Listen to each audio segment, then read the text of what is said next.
Hola a todos. Hay una burbuja en los bonos soberanos.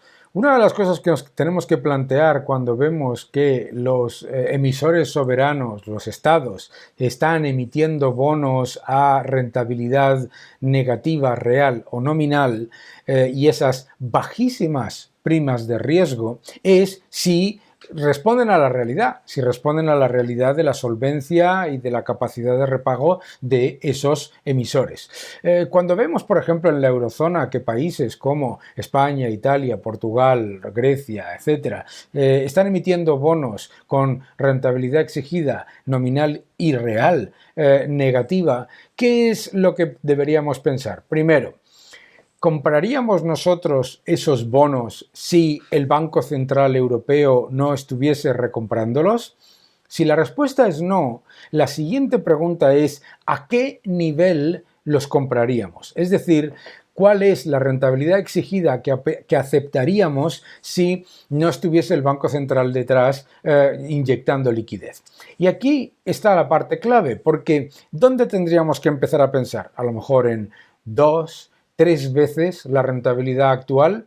¿Qué significa eso? Eso significa que los bancos centrales están deprimiendo artificialmente la percepción de riesgo y que funciona de una manera muy peligrosa. Primero, en tiempos de crecimiento y de recuperación, pase lo que pase, los bancos centrales no pueden normalizar su política porque la más mínima subida de los tipos exigidos de los bonos soberanos generaría un enorme efecto negativo sobre los estados y sobre el resto de los activos. ¿Por qué? Porque al deprimir artificialmente la rentabilidad exigida del activo aparentemente más seguro, que es el bono soberano, cualquier subida puede generar un enorme problema.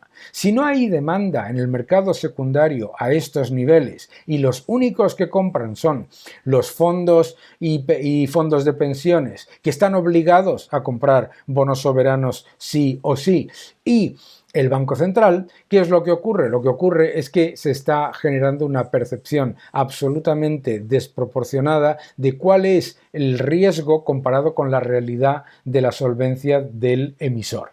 Esto no solamente tiene un efecto negativo en cuanto a la creación de burbujas, sino que tiene un efecto negativo por el cual los estados pasan de utilizar la política monetaria como una herramienta para llevar a cabo reformas estructurales a que la política monetaria sea una excusa para no hacerlas. Los estados toman mucha más deuda, aumentan el déficit, se equivocan en las estimaciones de sus presupuestos en 30.000 o 40.000 millones como si no pasase nada. ¿Y qué es lo que ocurre? Lo que ocurre es que el riesgo se va acumulando, pero no se elimina. El Banco Central no elimina el riesgo y por lo tanto lo que lleva es a que el más pequeño movimiento en las rentabilidades exigidas de los bonos soberanos genere enormes efectos colaterales, no solamente en los activos de riesgo, sino en el acceso a crédito de los agentes económicos y en la situación de los bancos. Disfrazar el riesgo no lo elimina, pero sobre todo